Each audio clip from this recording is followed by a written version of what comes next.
Hello everyone, it's Melissa Faust from stampwithmelissa.com and welcome to day 7 of the 12 Days of Christmas Craft Along. Today I am so excited to share a project with you.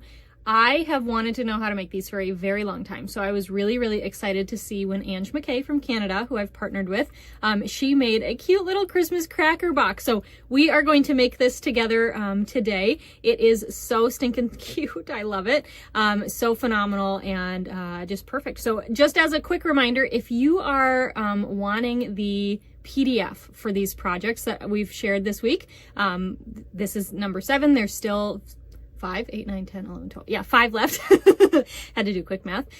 Don't forget, if you place an order in my online store of $50 or more before tax and shipping through this Friday, December 6th, 2024, you can get the PDF, full PDF for all of these projects for free. So not only do you get what you ordered from Stampin' Up, but you also get that gift of that free PDF to enjoy and, you know, craft loads of these. So let's go ahead. I am going to share with you how to make this adorable Christmas cracker.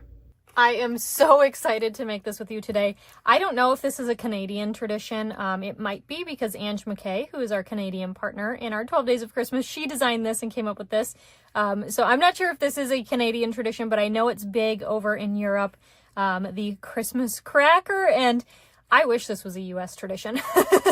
Maybe for some of you it is, but we have never done these before. I had never heard of them.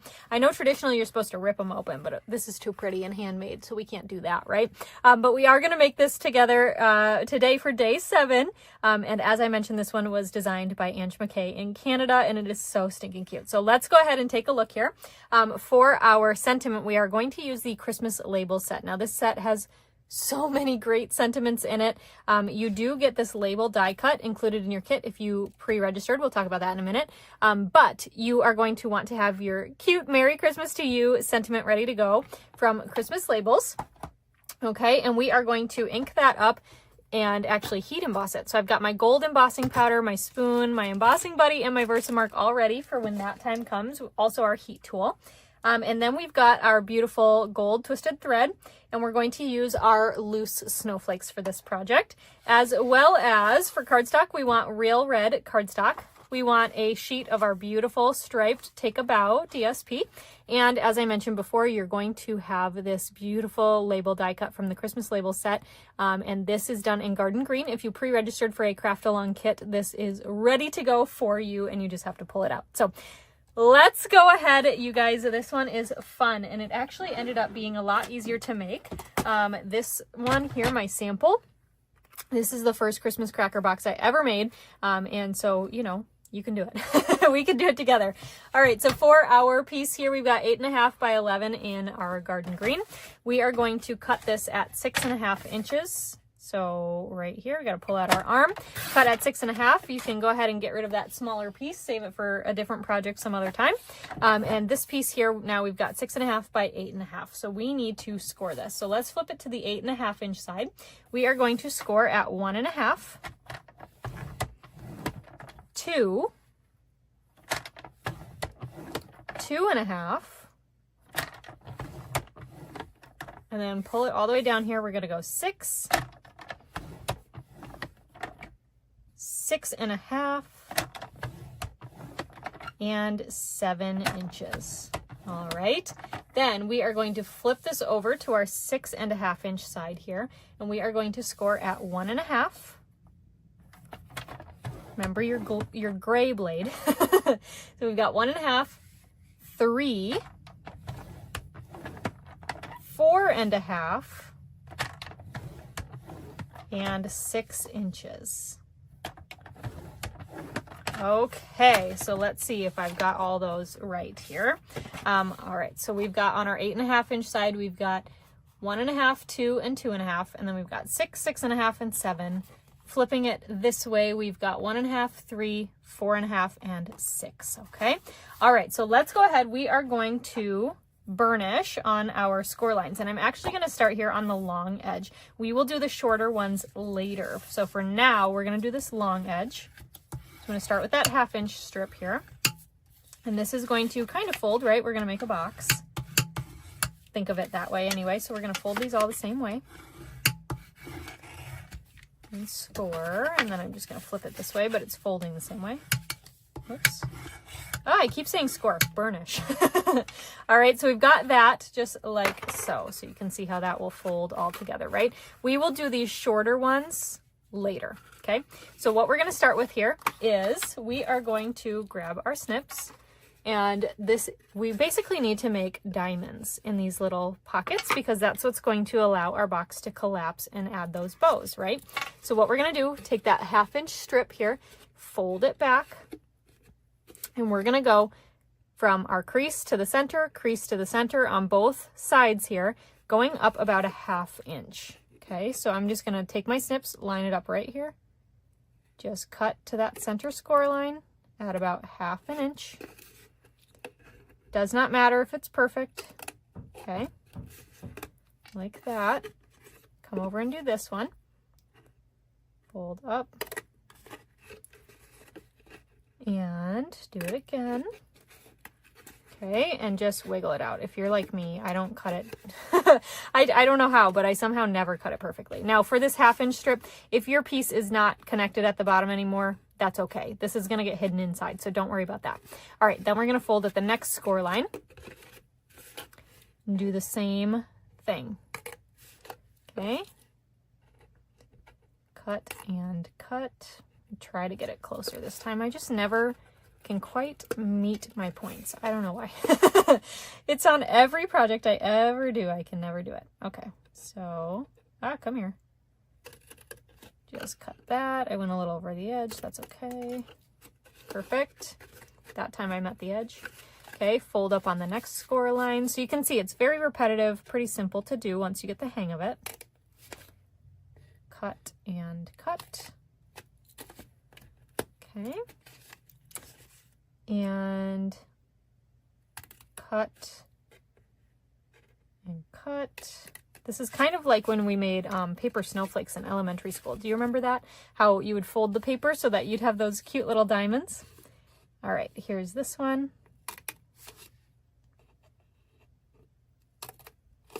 Cut, and this side. These are so stinking cute. I'm going to make these for, like, you can make them for wedding favors, baby showers, lots of fun ideas. Okay, so you have it like this. We're not quite done. We need to also cut in a little diamond edge here. So flip that around. We don't have anything to score, you know, fold back on a score line there. So we're just gonna eyeball this, but it's the same exact concept, right? So cut and cut. So this time we're just making a little triangle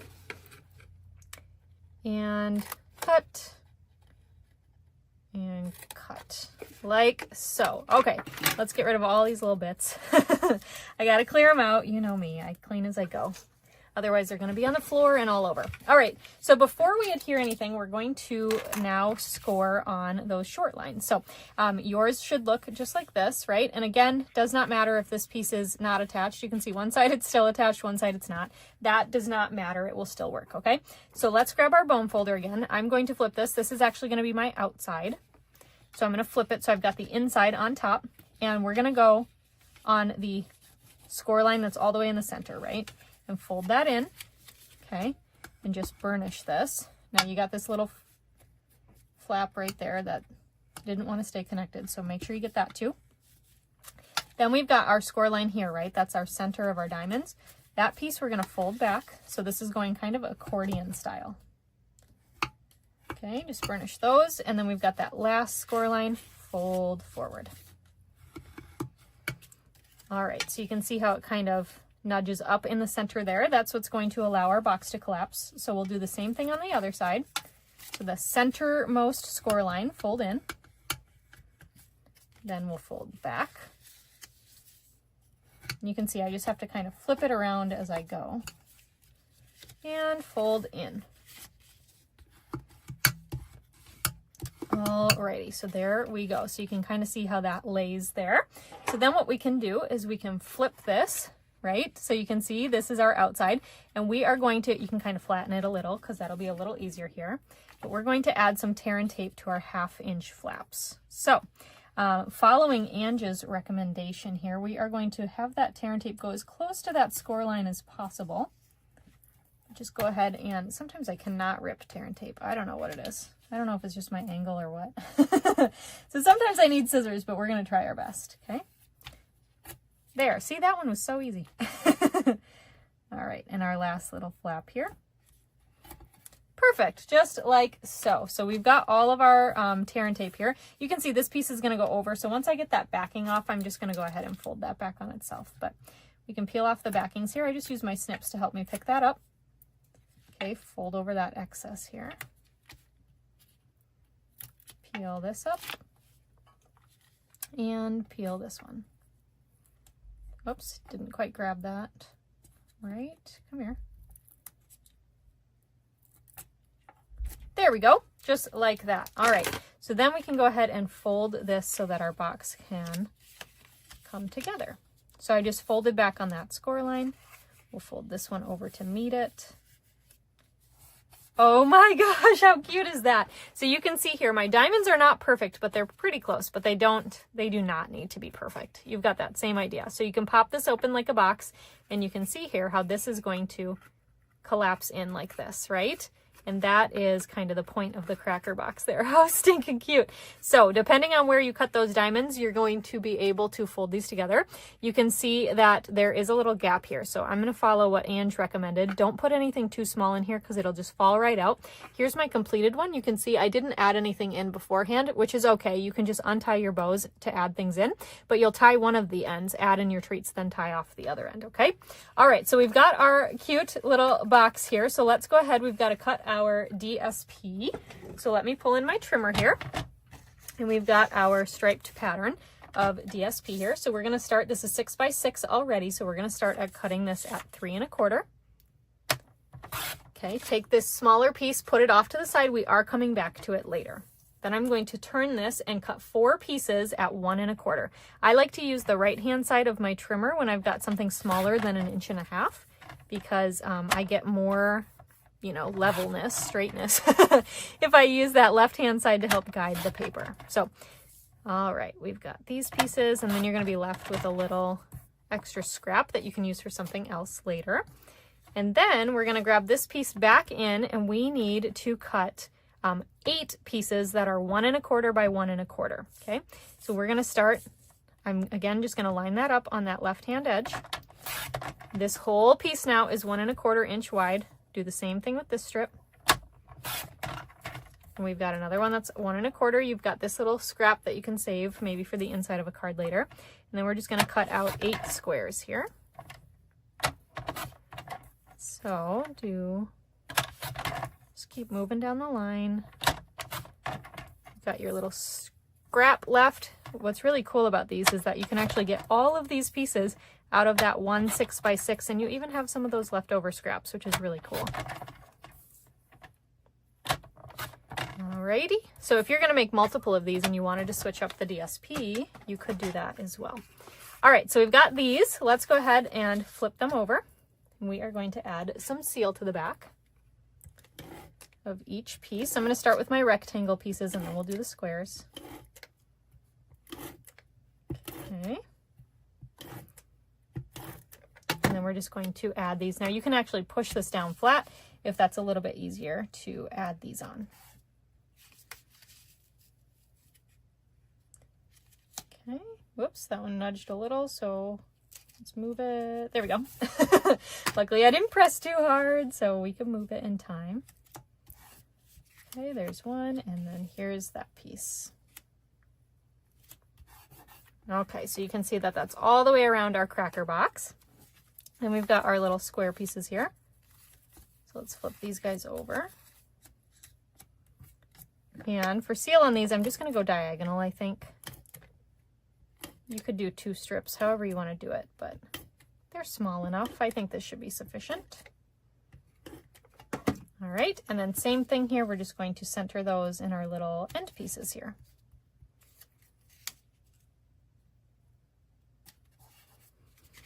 And if you wanted to, you could try to make sure, see if I did that this way, it would be opposite. So I'm going to try to make sure that all of them are kind of going the same direction. But you could even do it where you lined up your DSP pieces if you wanted to also, so it'd be kind of continuous. Alrighty, so we'll put these last few on.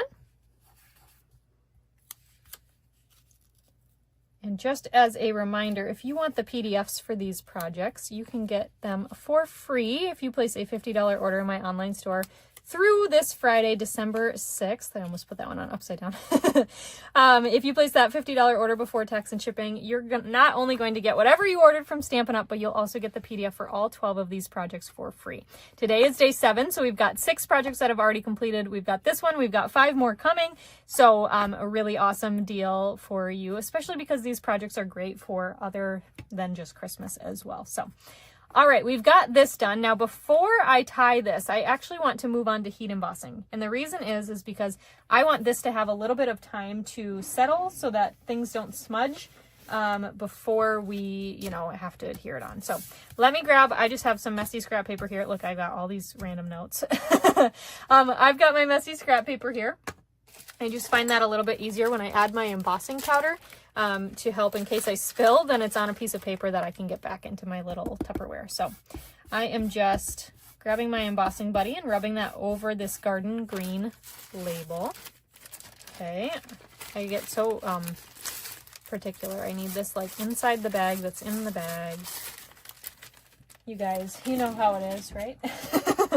All right, then we've got our Versamark pad. We've got our sentiment here. We're just going to ink that up in the Versamark. And then we can stamp this down. And the Mary and the to you fit in those small little sections perfectly. Okay. You can kind of see that. Close up the Versamark. I am going to turn my heat tool on real quick. That way it has some time to warm up before we need to use it. And while that is warming up, we will just grab our gold embossing powder. And you know what? I'm even going to grab a tweezers to help me hold this. That way I don't burn my fingers. So I'm just going to pick that up with my tweezers here and put some gold powder on. And we can just tap, tap, tap like so. And that looks good to me. So let's go ahead and just close this up so we don't make a mess. And just slide these all away. And then I'll bring in my heat tool and we can watch the magic happen.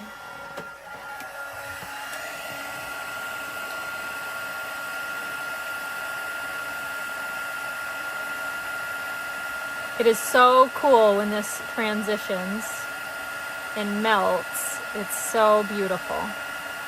I mean, look at that. Look at that difference. That is so cool.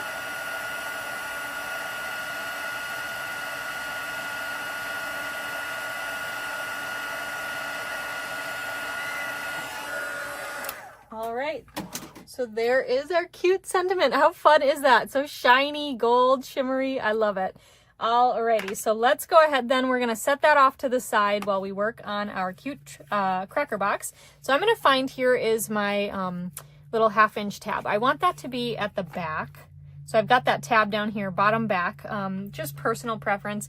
I want it to be hidden. So I am going to just make sure it sits there. Maybe cut about, I don't know, 12-ish inches of ribbon. Okay. And we need 2 strips of this. So this is our gold twisted thread, not ribbon, but you know. And then we can just put this on here. And you know what? I'm going to tip it up slightly because it's going to be easier for me to tie it on top than on the side. And we're just going to, you can just tug then a little bit and it will help your box collapse and tie your cute bow. Oh, so precious. I love it. All right, so there's the one side, and you know what? That's not quite as tight as I want it to be. I think it'll be okay. So you can see this side is closed up. So while this side is still able to be open, you would drop your treats in. If you did register for that craft along kit, I do think that the mints would fit inside. All right, and then once your treats are inside, you can close up this other side. So let's go ahead. Just pull that, pull it tight,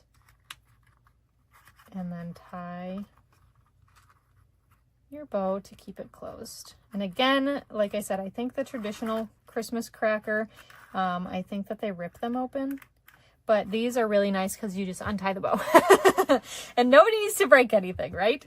All right, we've got our label here. Let's go ahead and add some dimensionals to the back because of course we need some dimensionals. You know what, we'll try, I don't know, we'll try 3. So I'm going to put one like that. That's good.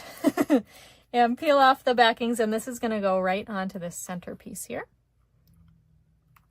of our box. I love it. I think this is so cute. I know I keep saying it, but it just is. All right, so then we're going to finish off with our loose snowflakes. Now, to adhere loose snowflakes, I like to actually use my liquid glue. I can't believe I said out loud that I like to use liquid glue, but I do for these. So what I'm going to do is just add a little dot of glue just in a few spots here. Now, if you do not have these loose snowflakes, I am so bummed because I do think that they are actually gone for good. But I have loved them so much. I've talked about them a lot, so hopefully you grabbed some. If you do not have loose snowflakes, you could use pearls, you could use iridescent dots, whatever you want to. All right, so I am just using my take your pick tool, and I'm just using that putty end to go in and pick up a couple of snowflakes, and then I'm just pressing those right on down to those glue dots. Okay, and those will, they need a little bit of time, not too much, but they need a little bit of time to just dry on. So I wouldn't just like, start, playing around with this. I'd allow it a little bit of time to dry. It'll get tacky and just stick on there. So, all right. So that is our beautiful Christmas cracker box. I hope you had so much fun making this. I want to see your creations too. And I forgot to mention this the last few days, but please make sure you head over to my Facebook group. I've got the link down in the description of this video. Head over there and show me what you're making, especially if you're switching out, colors of cardstock, DSP patterns, any of that. If you're making it exactly like I have been, that's awesome too, but I want to see what you're making. So head over to my Facebook group and share that so we can all see. So, all right. Thank you so much for watching. I will see you tomorrow live for day 8. And yeah, all right. I'll see you then. Bye for now.